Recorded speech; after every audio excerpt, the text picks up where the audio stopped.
Buyer ఎందుకని వర్చరంగా ఉన్నాడు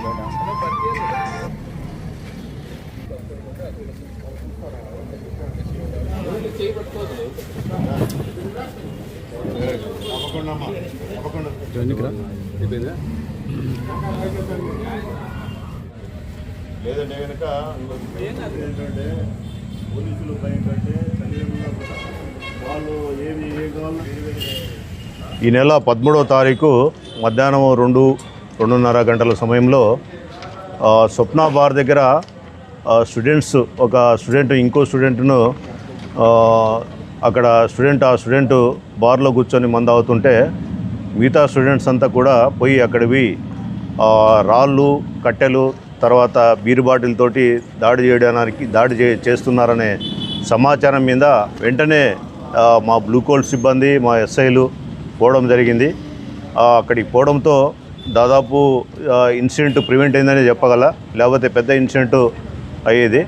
అక్కడ ఒక వ్యక్తికి లోకేశ్వర్ రెడ్డి అనే స్టూడెంట్, అతను కూడా ఎస్ఆర్ఐ సిబిఐటీలో స్టూడెంట్, అతనికి హెడ్ ఇంజూరీ అయింది. అతన్ని దాడి చేసి కొట్టడం జరిగింది. దీంట్లో ఈ సంఘటనలో దాదాపు 15 మంది పైన అంతా స్టూడెంట్స్ ఉన్నారు. దాదాపు సిబిఐటీ స్టూడెంట్స్, ఎస్ఆర్ఐటి స్టూడెంట్స్, ఇంకా లోకల్ కాలేజ్ సంబంధించిన స్టూడెంట్స్ కూడా ఉన్నారు. ఇంకా ఒక బార్బర్ షాప్ సంబంధించిన 2 వ్యక్తులు కూడా దాంట్లో ఇన్వాల్వ్ కావడం జరిగింది. వాళ్ళు ఎందుకు ఇన్వాల్వ్ అయినారంటే వాళ్ళకు స్టూడెంట్స్కు క్లోజ్గా మూవ్ అవుతుంటారు, అక్కడికే పోయి కటింగ్ చేయించుకోవడం, ఆ విధంగా క్లోజ్ అవుతుంటారు. దీనికి కారణం అంతా లోకేశ్వర్ రెడ్డి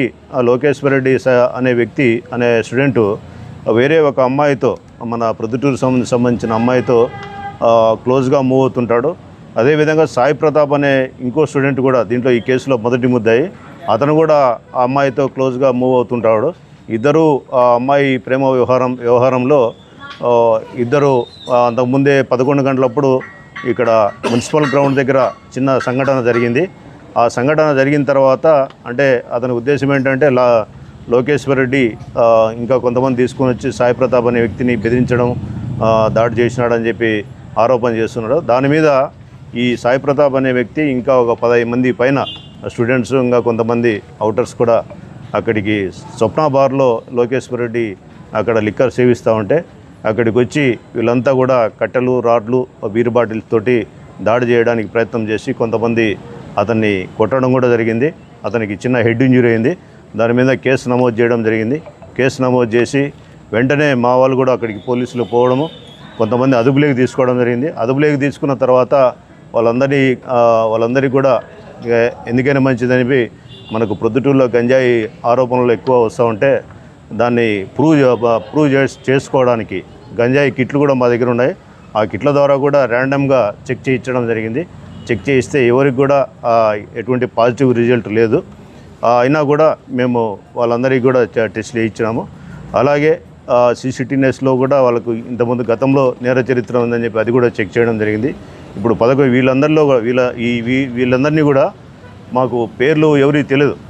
కాకపోతే సోషల్ మీడియాలో వీడియోలు, తర్వాత మీడియా సోదరుల వీడియోలకు సంబంధించి అవన్నీ కూడా మేము వెరిఫై చేసి వాళ్ళందరినీ ఐడెంటిఫై చేయడం జరిగింది.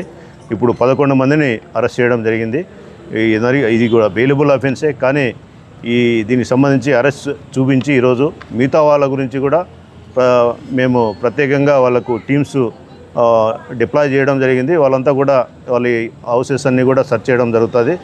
వాళ్ళు కూడా సరెండర్ అయితే బాగుంటుంది, లేదంటే పోలీసులు పదే ఇళ్ళ కాటికి వచ్చి వాళ్ళని అరెస్ట్ చేయడానికి పోవడం జరుగుతుంది. అందువల్ల పరారులో ఉన్న స్టూడెంట్స్ కూడా వెంటనే మా దగ్గర వచ్చి సరెండర్ కావాలని తెలియజేస్తున్నాము. అట్లాగే తెలుసో తెలియకో ఇట్లాంటి క్రిమినల్ కేసుల్లో ఇన్వాల్వ్ అయితే స్టూడెంట్స్ వాళ్ళకున్న బంగారు భవిష్యత్తు అనేది కోల్పోతారు. భవిష్యత్తులో వాళ్ళకు ఉద్యోగాలు రావడం కానీ, లేదా ప్రైవేట్ జాబ్స్, సాఫ్ట్వేర్ జాబ్స్ కానీ, ఇంకోటి కానీ రావాలంటే కనుక ఖచ్చితంగా ఆధార్ మీద సెర్చ్ చేయడం జరుగుతుంది. ఆధార్ ప్రకారము కేసులు ఉంటే కనుక పోలీస్ ఎన్ఓసి వాళ్ళకు నెగిటివ్గా ఇవ్వడం జరుగుతుంది. వాళ్ళకు ఉద్యోగాలు కూడా రావు. మేము ఈ సందర్భంగా తెలియజేసేది ఏంటంటే అంటే ఈ అరెస్ట్ అయిన వాళ్ళ దగ్గర నుండి ఒక 3 మోటార్ సైకిళ్ళు, ఖాళీ బీర్ బాటిల్స్, తర్వాత కట్టెలు, రాళ్ళు కూడా సీజ్ చేయడం జరిగింది. మేము ఈ సందర్భంగా ఈ స్టూడెంట్స్కు వాళ్ళ పేరెంట్స్కి అప్పీల్ చేసేది ఏంటంటే పిల్లలు ఏం చేస్తున్నారు, ఏంటి, వాళ్ళు చదువుతున్నారా లేదా, కాలేజీకి పోతున్నారా లేదా, కాలేజీ వాళ్ళతో పేరెంట్స్ మాట్లాడడము, తర్వాత వీళ్ళు ఏమైనా చెడుతురులు తిరుగుతున్నారా, మద్యానికి అలవాటు పడుతున్నారా లేదా గంజాయికి అలవాటు పడుతున్నారా చూసుకోవాల్సిన బాధ్యత తల్లిదండ్రులది. అట్లా ఏదైనా ఉంటే కనుక వాళ్ళు నిరంతరం వాళ్ళని వాచ్ చేసుకుంటూ చూసుకుంటే కనుక వాళ్ళు బాగా చదువుకొని భవిష్యత్తులో రాణించగలరు. లేకపోతే ఈ విధంగా అనవసరమైన విషయం, ఒక ప్రేమ వ్యవహారం, ఇంతమంది ఒక స్టూడెంట్కు సపోర్ట్ ఇచ్చి అనవసరంగా కేసుల్లో ఇన్వాల్వ్ కావడం జరిగింది. వాళ్ళ తల్లిదండ్రులు కూడా బాధపడాల్సిన పరిస్థితి. అందువల్ల మేము పేరెంట్స్ చెప్తున్నాము, స్టూడెంట్స్ కూడా మీరు అన్నెసరీ, ఇది పెద్ద ప్రేమ వ్యవహారము, చిన్న విషయం, ఇదేమీ ఇంపార్టెంట్ విషయమేం కాదు. పోయి ఆడిపోయి దాడి చేయడము, ఒక రౌడీల్లాగా కట్టెలు రాళ్ళు తీసుకొని బీరుబాటలు తీసుకొని రౌడీల్లో లాగా స్టూడెంట్స్ దాంట్లో ఆ సంఘటనలో పార్టిసిపేట్ చేయడం అనేది చాలా దారుణమైన సంఘటన. ఇట్లాంటి సంఘటన మనకు ప్రొద్దుటూరులో జరగకూడదు అనుకుంటాము. ఇట్లాంటి ఏమైనా జరుగుతాయని ఖచ్చితంగా కఠిన చర్యలు తీసుకుంటామని చెప్పి తెలియజేస్తున్నాం. మీ వివాహాది శుభకార్యములకు, పుట్టిన రోజులకు, మీటింగులకు అత్యాధునిక సదుపాయాలతో ప్రొద్దుటూరు వాసవి సర్కిల్ వద్ద నుంచి అతి సమీపాన మీకు అందుబాటు ధరలలో happy banquet AC function hall మీకు స్వాగతం పలుకుతుంది. మా ఫంక్షన్ హాల్ నందు వంట సామాగ్రి మరియు విశాలమైన కార్ పార్కింగ్, అతి తక్కువ మెయింటెనెన్స్ ఖర్చుతో ఏ ఫంక్షన్ అయినా మా happy banquet AC function hall నందు జరుపుకొని ఆనందాన్ని పొందండి. బుకింగ్ కొరకు సంప్రదించండి. మా సెల్ నంబర్ 9100600238 7799 000211.